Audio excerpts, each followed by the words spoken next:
Nintendo has games somewhere, and I'm sick of waiting, so I'm gonna make some baseless predictions on which games I think each Nintendo studio is making and when I think they're going to release. Starting off with Nintendo Entertainment Planning and Development, Nintendo EPD. Nintendo EPD, for those who don't know, are Nintendo's 10 or so internal teams that are each tasked with developing a core franchise for Nintendo. Starting off with Nintendo Co-Production Group, which consists of what used to be Group 1 and 2, so we're already starting off with a lie. This team essentially co-produces games developed by external developers, so I will more or less cover those with those actual developers who are actually making the games. No, wait, I found one. Rhythm Heaven Groove is apparently co-produced by this group.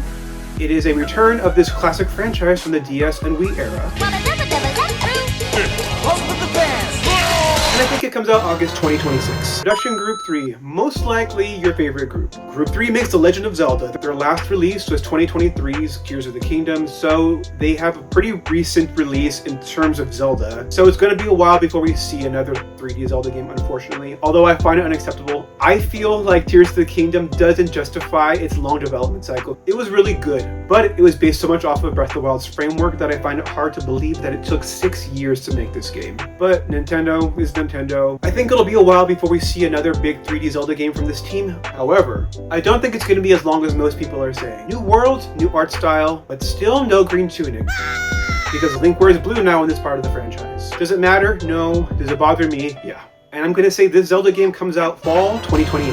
Production Group 4, the team that largely makes games for your mom. 1-2 Switch, Labo, and Ring Fit Adventure, amongst others. I think they'll release something soon, and I think it's going to be Nintendo Switch 2 Sports, because the previous one sold crazy. 16.3 million copies, you guys. I didn't buy it. This is why we'll never get Star Fox back. I can feel my organs melting! Out spring 2027. Production Group 5, Animal Crossing, Splatoon, and Dragon Drive. We already know that they're releasing Splatoon Raiders soon, I think this year. I'm not a Splatoon guy, I'm old, and I can't keep up with the multiplayer stuff often, but maybe if this is a single player thing, maybe this is more interesting to me personally, but yeah. Dragon Drive just came out and we love that. Ew, so I think what? anything else beyond that is just wishful thinking. I doubt it, so I'm going to say for Splatoon Raiders, June 2026. Unfortunately, no Animal Crossing for a while. We have the Switch 2 edition of Animal Crossing New Horizons coming out like now, so I think next Animal Crossing out spring 2028. Production Group 6. Apparently they also oversee external developers, so again, skip. Production Group 7. Tomodachi Life Living the Dream. I think it's out April 2026. I've never touched this series, but people love it. Production Group 8. Another big hitter. 3D Mario and now 3D Donkey Kong. They just released Donkey Kong Bonanza, but I really think there's no way Mario isn't coming relatively soon. It just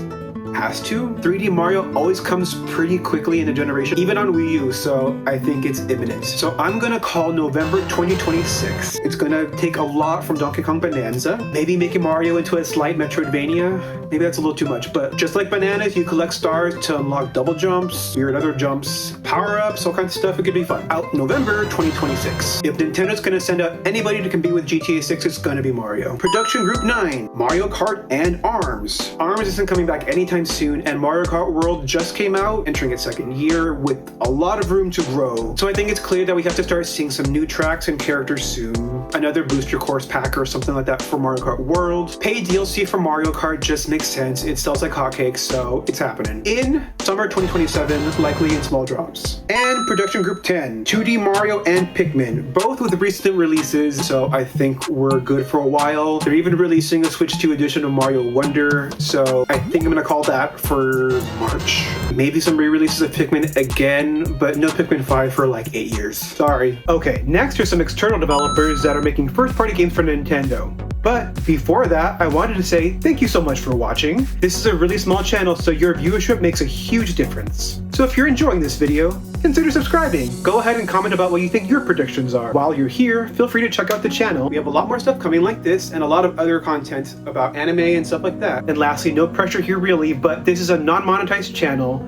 But if you feel like directly contributing, I have some avenues to do so below. Anyway, Back to predictions. 1UP Studio, formerly developers of Mother 3, they are just a support studio now, and sadly I don't see that changing. Monolith Soft, this is a huge studio, 300 employees across 3 studios. Famously the Xenoblade team, but also big time support for games like Breath of the Wild, Animal Crossing, and Mario Kart World. Nintendo's open world game daddy. Basically when Nintendo needs help with open world games, they call on daddy Monolith Soft. Xenoblade is Nintendo's flagship JRPG series. Xenoblade Chronicles 3 was even nominated for Game of the Year at the Game Awards, so I think of course Xenoblade Chronicles 4 or whatever Xeno game is next is coming, but not until December 2027. However, I do think that because of how long it's starting to take to make these open air Zelda games from EPD3, and because Monolith Soft has been tasked with helping out on Breath of the Wild and Tears of the Kingdom, I think it just makes sense for this team to be the ones making Ocarina of Time Remake. As a remake, it's not quite as intensive as making a game from scratch, so I think similarly to how Grezza was first tasked with doing the 3DS versions of Ocarina of Time, Majora's Mask, and then remaking Link's Awakening, I think it's likely that Monolith Soft will be remaking Ocarina of Time. And if that goes well, I think it's likely that this team within Monolith Soft will be tasked with making smaller 3D Zelda games in the style of the games between Ocarina of Time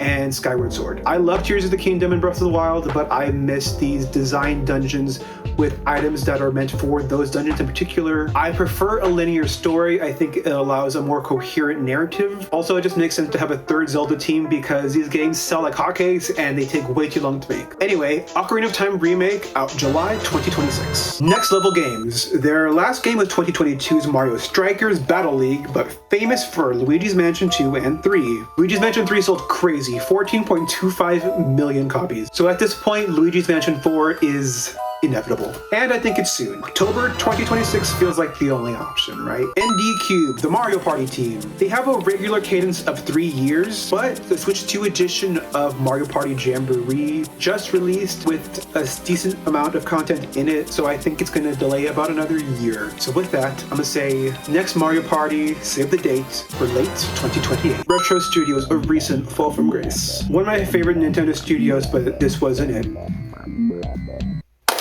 In my heart, I believe it wasn't entirely their fault. Based on some of the comments I've recently heard from the team, it seems like development was turbulent, and I think we're going to see Prime 5 sooner rather than later, but still a while away. I'm going to call Metroid Prime 5 for fall 2028. And now some teams that are not owned by Nintendo but do have a close relationship with them. Arika, not Akita as I thought prior to making this, are known for making Tetris 99 and Pac-Man 99. And I think it's probably time for another 99. I'm pulling this straight out of my butt, but Street Fighter 2 99. This is a shot in the dark, but I just thought, what is arcadey but still kind of relevant and maybe could do some weird fun battle royale mechanics? And so Street Fighter 2 99, let's do it. This is totally real. Street Fighter 2 99 comes out February 2027. Arte Piazza. Nintendo finished their paid poll of which Mario RPG we like the most. Not you. You can show. And we have a pretty clear frontrunner. Super Mario RPG Remake sold over 3 million copies, while Paper Mario and the Thousand Year Door sold 2 million, and Mario and Luigi Brothers Ship sold 1.8 million copies. To further expand, I think it just makes sense that Nintendo greenlit these 3 Mario RPGs around the same time just to see which one sticks. All 3 sold pretty well, so I think all 3 will continue. Paper Mario will for sure continue, hopefully in this format, but because it seems people spoke with their wallets with Super Mario RPG, I think Arte Piazza has been tapped again to make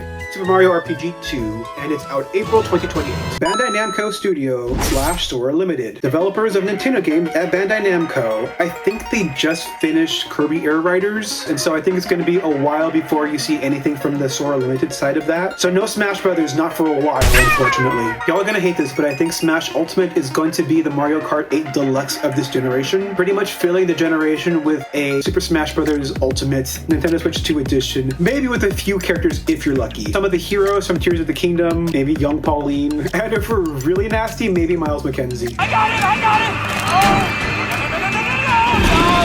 I'll just stay right here. Camelot. Mario Tennis Fever is coming February 12th, 2026. But this was also a huge wait. It was a 5-year gap between this game and the previous game, and they normally take 1 or 2. So I'm gonna say this is somehow either the most fleshed out Mario Tennis game ever, 38 characters, adventure mode, take on bosses, or we're getting Golden Sun back. Probably not, but I'm gonna sit on that and maybe predict it next time if I do another one of these. Game Freak. Nintendo scares me. This is my first time working around Nintendo stuff on YouTube, and so I'm gonna go ahead and be vague and say Gen 10 is coming very soon. I'll see which way the wind is blowing when Gen 10 makes waves in October 2026. I also think they're going to release a Pokemon Retro Collection. The last time we saw Pokemon Red, Blue, and Yellow and all those games on the 3DS was for the 20th anniversary, so the 30th anniversary is just the next opportunity to do the same thing. The Pokemon Retro Collection will have Pokemon Red, Blue, Yellow, Gold, Silver, and Crystal for probably like $60 because they can. I think it will be a shadow drop on Pokemon Day digitally, but a physical release in late March. Grezzo is comfortably the top-down Zelda team now. The Legend of Zelda Echoes of Wisdom was out in 2024. Controlling Zelda was really fun, but was kind of more complicated than it needed to be. So either we rework how Princess Zelda plays completely, or we return to Link, which I wouldn't mind either one. I think we're gonna have to wait until 2029 for this game. I think it's gonna return to Link though. Good Feel released Princess Peach Showtime in 2024, and I feel they're probably making Yoshi and the Mysterious Book, so that. Early 2026, I'm gonna say April. It just looks like spring. HAL Laboratory, the Kirby team. A new 3D Kirby game will come eventually, but in the meantime, we're probably gonna see something along the likes of Kirby Planet Robobot Deluxe. I'm gonna say August 2026 makes sense for me. Intelligent Systems. Fire Emblem Fortune's Weave feels like a very intensive single-player game that would slot well into before the holidays, but not too early in the year either. I'm gonna say September 2026. Just enough time for people to finish Ocarina of Time remake, but just before we start getting into Pokemon and GTA 6 and Mario. Mercury Steam, the 2D Metroid team. I don't want to speculate too much about what's been going on behind the scenes. It seems like they've had a lot of drama, but I think that this will have slowed down any development on a future Metroid game because it seems to have affected their staff. I think they will have a new Metroid game, but not 2D. Again, this one's just for me. I think it's time for another third-person Metroid game that isn't 2D and isn't other M's, whatever that was. Over the shoulder. I don't want to see Resident Evil 4 style, but that's what I always think of. It'll feel more like 2D than Prime, and I think it's out October 2027. Platinum Games, another messy, inconsistent developer that I can't help but love. Nintendo Sims for Bayonetta, and so do I. Bayonetta is Nintendo's newest gaming icon, even though she was technically adopted. Bayonetta 4, 2028? Sorry, no Astral Chain 2, Bayonetta is stepping on Nintendo's neck. Omega Force is making Pokemon Pokopia, and it's out March 5th, 2026. The Pokemon Works. It's apparently a collaboration between the Pokemon Company and Ilka, the developers of Pokemon Brilliant Diamond and Shining Pearl. It's supposedly similar to Pokemon Stadium, so I do like that. I'm feeling May 2026 to help bridge the gap between Pokemon Pokopia and Gen 10. From Software is making the Dusk Bloods. Apparently not published by Nintendo, it's published by From Software, but it feels so close to big first party, I'm just gonna say it here. It is out this year, is a Nintendo Switch 2 exclusive. Aesthetically, it feels like a fall game, but From Software loves an early year release. Almost always like March, April, May. So I'm gonna call April 2026. And I'm also gonna say I'm gonna buy it and I'm not gonna like it. And Bloober Team. Project M is a long-in-development Switch/Switch 2 exclusive. Very recently, the developers have stated that it's going to be something fans of Resident Evil, Silent Hill, and Eternal Darkness will be able to enjoy, so just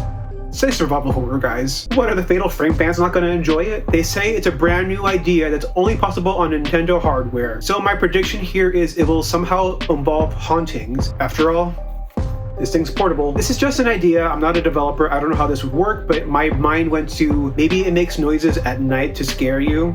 Very upsetting. Hideo Kojima, eat your heart out. Maybe a different experience when it's plugged into the TV versus when it's handheld. I'm just feeling Ghost. It's very Nintendo, Luigi's Mansion, spooky. Anyway, I think out September 2027. That covers everything. So what do you think I was wrong about? Probably a lot, but I want to just have this conversation because this is the boring part of the year, I find, and this is when I think it's fun to speculate. So go ahead, please comment down below what you think Nintendo's schedule is going to be. I want to read them. I really, really do. And with that, once again, please subscribe if you enjoyed this. Thanks for watching, and I will see you in the next one.